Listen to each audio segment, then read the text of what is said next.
चोर चोर मौसेरे भाई। इस कहावत को आप लोगों ने कई बार सुना होगा और इस कहावत के अर्थ से आप लोग भली भांति परिचित भी होंगे।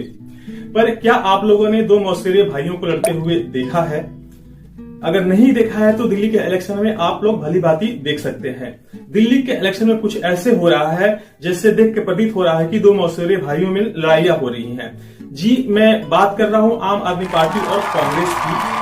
जो कांग्रेस अभी तक दिल्ली में डिसाइड नहीं कर पा रही थी कि आखिर उसको इलेक्शन किस तरह से लड़ना है और एक दुविधा में थी कि आखिर उनका स्ट्रैटेजी क्या होना चाहिए और किस तरह से वो चुनाव में कूदे। कुछ दिन पहले तक तो कांग्रेस जो थी बिल्कुल शांत थी। बस जो कांग्रेस के जो यहाँ दिल्ली के जो लीडरशिप थी वही कुछ बोल पा रही थी केजरीवाल के अगेंस्ट में, और जो सेंट्रल लीडरशिप थी वो बिल्कुल शांत थी। पर अचानक से ऐसा लगता है कि सेंट्रल लीडरशिप को याद आ गया कि आखिर दिल्ली में इलेक्शन है और यहाँ पे हमें अपना वजूद ही बचाना है। जो कांग्रेस यहाँ पे 15 साल तक लगातार रूल करती रही, उसके बाद से जिसकी सत्ता को केजरीवाल ने चुनौती दी और लगभग 12 साल से सत्ता पे काबिज हो गए थे, उसके बाद से कांग्रेस को यह लगा कि नहीं, हमारी जो खोई हुई जमीन दिल्ली में है उसको वापस पाना चाहिए। कांग्रेस को अचानक से याद आया कि जो उनका वोट बैंक था, केजरीवाल सिर्फ दिल्ली में ही नहीं पंजाब में भी उनका वोट बैंक लेके उनको सत्ता से बाहर करके वहां पे सत्ता पे काबिज हो गए। गोवा में भी जो कांग्रेस का वोट शेयर था उस पे आम आदमी पार्टी काबिज हो गई। गुजरात में जो ये कांग्रेस की जो वोट शेयर था उसको भी आम आदमी पार्टी अभी तक लेके आने में सक्षम रही और उसका नतीजा ये हुआ कि जो कांग्रेस वहां पे 77 सीटों पे जीती थी वो 17 सीट पे आ गई थी। तो ये आम आदमी पार्टी का ही कमाल था। बट अचानक से ऐसा लगता है कि कांग्रेस को ये समझ में आ गया है कि जहां जहां आम आदमी पार्टी मजबूत होती है वहां कांग्रेस कमजोर होती है और सत्ता से भी बाहर हो जाती है। तो शायद ये इनको समझ में आ गया है और जब से कांग्रेस ने ये रियलाइज किया है कि आम आदमी पार्टी उनकी वोट्स को खा रही है, उनका जनाधार को नुकसान पहुंचा रही है, और जब से कांग्रेस जो है हमलावर हुई है आम आदमी पार्टी के ऊपर, तब से ऐसा लगता है कि अरविंद केजरीवाल और राहुल गांधी जो है, इन दोनों में, दो मौसेरे भाइयों के बीच में जो लड़ाइयां होती है, दो भाइयों के बीच में जो लड़ाइयां होती है, उस तरह की लड़ाइयां होनी शुरू हो गई है। एक सभा में जैसे ही राहुल गांधी ने अरविंद केजरीवाल पे ये आरोप लगाए कि अरविंद केजरीवाल जो राजनीति में आने से पहले एक छोटी सी गाड़ी लेके घूमते थे, वैगनर में चलते थे, उनके पास वो जनता के लिए इलेक्ट्रिसिटी पोल पे चढ़ जाते थे, वो केजरीवाल अब शीश महल में रहते हैं। उन्होंने अपने लिए शीश महल बनवाया है जिसपे करोड़ों रुपए खर्च किए। इतनी बात सुनते ही अरविंद केजरीवाल जो है सत्ते में आ गए। उसके बाद से उन्होंने डायरेक्ट राहुल गांधी पे हमला किया, यानी कि गांधी फैमिली पे हमला किया। अरविंद केजरीवाल ने हमला करते हुए राहुल गांधी से पूछा कि क्या आप भूल गए कि आप नेशनल हॉरन जो केस है उसमें आप जमानत पे हैं और आपकी पूरी फैमिली जो है बेल पे छुट्टी हुई है, आप अपने जीजाजी को भूल गए। पुरानी बातें सारी याद दिलाने लगे। उसके बाद से राहुल गांधी जो है और भिन्ना गए, और भिन्नाने के बाद राहुल गांधी जी हैं, उन्होंने फिर अरविंद केजरीवाल पे जो दिल्ली में शराब घोटाले हुए थे उसको लेके अटैक किया। उन्होंने कहा कि जो शराब घोटाला दिल्ली में हुआ है अपने तरह का पहला ऐसा घोटाला है जो पूरे भारत में हुआ है, और अरविंद केजरीवाल की जो लीडरशिप है ऊपर से लेके नीचे तक, अरविंद केजरीवाल हो गए, सिसोदिया हो गए, सत्येंद्र जैन हो गए, संजय सिंह हो गए, सब पे आरोप लगाते हुए कहा कि ये लोग बुरी तरीके से ऊपर से लेकर नीचे तक करप्शन में लिप्त हैं और इन्हीं लोगों की वजह से जो दिल्ली में है एक शराब बनने की ओर अग्रसर थी, और ऐसा लग रहा था कि शराब जो है दिल्ली की पहचान बन जाएगी। इतनी बात जो सुना जब अरविंद केजरीवाल ने, तो वो बिल्कुल और भी झन्ना गए, और झन्नाने के बाद से वो पर्सनल अटैक्स राहुल गांधी पे और गांधी परिवार पे करने लगे।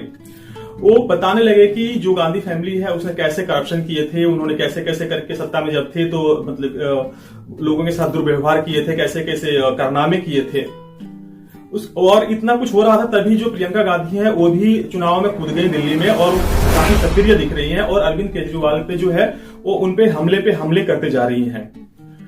नई दिल्ली सीट से जहां से अरविंद केजरीवाल जो है अपनी किस्मत आजमा रहे हैं चौथी बार, और कांग्रेस की तरफ से शीला दीक्षित के बेटे जो है संदीप दीक्षित हैं, और वहां पे साहेब सिंह वर्मा के बेटे परवेश साहेब सिंह वर्मा है, जो कि दोनों के दोनों कड़ी टक्कर दे रहे हैं, और पूरी वो कोशिश कर रहे हैं। कांग्रेस जो बिल्कुल 2 इलेक्शंस में देखा जा रहा था कि कैसे साइलेंट सपोर्ट आम आदमी पार्टी को करती थी, लास्ट में सिर्फ बीजेपी को हराने के लिए, वो कांग्रेस जो ऐसा लगता है कि जग चुकी है और कांग्रेस पूरी कोशिश कर रही है कि आम आदमी पार्टी और खास करके अरविंद केजरीवाल जो है वो इलेक्शन हार जाए।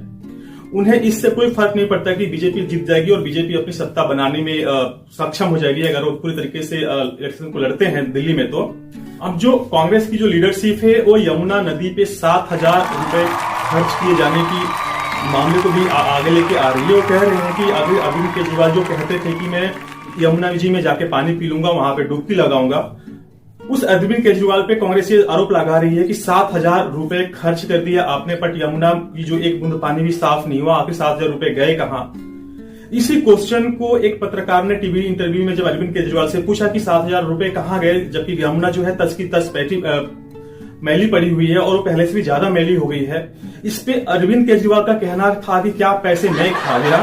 तो अरविंद केजरीवाल की गवर्नमेंट से पैसे जो है अरविंद केजरीवाल ने ही खर्च किए थे यमुना को सफाई के लिए। और 7,000 करोड़ कोई छोटी मोटी रकम नहीं होती है। अगर 7,000 लोगों में 1-1 करोड़ रुपए ही बांट दिया जाए तो ये 7,000 लोगों को 1-1 करोड़ रुपए मिल सकते हैं। तो आप लोग देख सकते हैं कितनी भारी भरकम राशि है और इतने पैसे में तो यमुना बिल्कुल चमचमा जाती, बिल्कुल खिल जाती। पर यमुना जो है पहले से भी गंदी हो गई। और इस प्रश्न के जो उत्तर में अरविंद केजरीवाल ये कह रहे थे कि क्या पैसे मैं खा गया, इस तरह के जो बेतुकी बयान को बार बार दे रहे हैं मीडिया को भी और पब्लिक में भी। और वो पूरी की पूरी कोशिश कर रहे हैं कि सिर्फ लोगों में एक डर पैदा हो जाए कि अगर बीजेपी या कांग्रेस सत्ता में आ गई तो बिजली और जो पानी है उस पे चार्जेस लगेंगे, वो महंगे हो जाएंगे और आप लोगों को फिर महंगाई का जो मार है उसको झेलना पड़ेगा। पर कांग्रेस और बीजेपी दोनों कह रही हैं कि जो ये दोनों स्कीम्स हैं वो पहले की तरह ही लागू रहेंगी। उसके बाद से फिर अरविंद केजरीवाल जो है वो ये भी कहने से नहीं चुके कि किस तरह से जो गांधी फैमिली है वो पूरी की पूरी बेल पे छूटी हुई है, वो बेल से निकली हुई बेल पे है। और राहुल गांधी हो गए, सोनिया गांधी हो गई और ये चाहे रॉबर्ट वाड्रा हो गए, ये सारे बेल पे हैं। ये चीजें बार बार जाकर लोगों को याद दिला रहे हैं। वही राहुल गांधी और जो प्रियंका गांधी जो अब इलेक्शन में कूद चुकी हैं, पूरी की पूरी कोशिश कर रही हैं कि जो उनका पुराना वोट बैंक था, खास करके मुस्लिम और नीचे तबके का जो वोट बैंक जो था वो इनके पाले में आ जाए और कैसे भी उस पर अपना कब्जा जमा सके और केजरीवाल को एक बड़ा धक्का लगे। केजरीवाल जो अभी तक कांग्रेस के साथ जब भी वो निगोशिएशंस करते थे तो अपने आप को आगे रखते थे। कांग्रेस को यह भी लग रहा है कि अगर वो केजरीवाल को दिल्ली में कमजोर करने में सफल होते हैं तो आगे जाके पंजाब के जब इलेक्शंस आएंगे, गुजरात के इलेक्शंस में आएंगे तो केजरीवाल के साथ जो निगोशिएशंस होंगे वो काफी आसान हो जाएंगे और केजरीवाल जो है बैकफुट पे आ जाएंगे। एक तरह से कहा यह भी जाता है कि जो हरियाणा में कांग्रेस की हार हुई और जब बीजेपी की जीत हुई थी, जो कि जीत का जो मार्जिन था वो बहुत कम था, इसका कारण भी अरविंद केजरीवाल को ही बताया जा सकता है क्योंकि उन्होंने कुछ परसेंट वोट तो अपने तरफ किए थे जिसकी वजह से, और वो भी एक तरह से कहा जाए तो कांग्रेस का ही वोट होगा। तो एक तरह से कहा जाए तो कांग्रेस की जो हार हुई थी, करारी हार हुई थी, उसके पीछे जो एक मुख्य कारण है वो अरविंद केजरीवाल भी हो सकते हैं। तो यही एक कारण है कि कांग्रेस और जो आम आदमी पार्टी है बिल्कुल चोर चोर मौसेरे भाई की तरह बिल्कुल लड़ाई। क्या होता है ये कोई नहीं जानता क्योंकि आप देख सकते हैं कि जैसे 2024 के जो इलेक्शंस हुए थे उसमें अरविंद केजरीवाल और कांग्रेस है उन्होंने समझौता कर लिया था। दिल्ली में 4 सीटों पे आम आदमी पार्टी लड़ी थी, 3 पे कांग्रेस लड़ी थी, बट कोई भी एक सीट जीतने में कामयाब नहीं हो पाई थी। तो हो सकता है कि एक इनका दूसरा भी प्रयोग हो सकता है दिल्ली में कि वो अलग अलग लड़ें और उसको लड़के ये देखना चाहते हो कि आखिर इसका जो आउटकम या रिजल्ट होता है वो कैसा होता है। तो ये भी कहा जा सकता है। और फ्यूचर में क्या होगा ये कोई नहीं जानता कि जिस तरह की परिस्थितियां बनती आम आदमी पार्टी और कांग्रेस में, आप लोगों ने देखा होगा कि दिल्ली में जब शीला दीक्षित हार गई थी और किसी भी पार्टी को मेजोरिटी नहीं मिली तो कैसे कांग्रेस और आम आदमी पार्टी मिलकर उन्होंने सरकार बनाया था। तो आगे भी इनके रिश्ते के बारे में कुछ नहीं कहा जा सकता था। अभी तो इल्लू इनका बाद में भी हो सकता है। अभी तकरार है, फिर बाद में प्यार, फिर तकरार, फिर प्यार। इनकी जो कहानी है वो बिल्कुल एक लिव इन में रहने वाले कपल की तरह है, हस्बैंड एंड वाइफ की तरह है, पति पत्नी की तरह ही है कि तकरार प्यार इनका बना रहेगा क्योंकि दोनों की दोनों जो पार्टियां हैं उनके जो विचारधारा है वो एक ही है।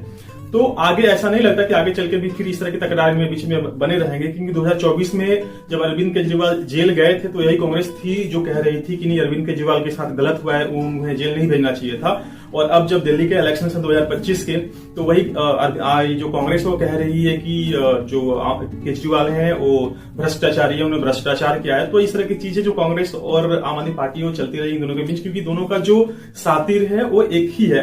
ये तो रही अभी दिल्ली के इलेक्शन में जो कांग्रेस और बीजेपी, कांग्रेस और आम आदमी पार्टी के बीच में जो तकरार चल रही है उसको लेके मेरी प्रस्तुति। आशा है आप लोगों को पसंद आया होगा। अगर पसंद आया है तो मैं आप लोगों से आग्रह करूंगा कृपया मेरी वीडियो को लाइक करें, कमेंट करें, सब्सक्राइब करें और शेयर करना ना भूलें। तब तक के लिए मैं लेता हूं विदा, मिलता हूं अगले अंक में। जय श्री राम।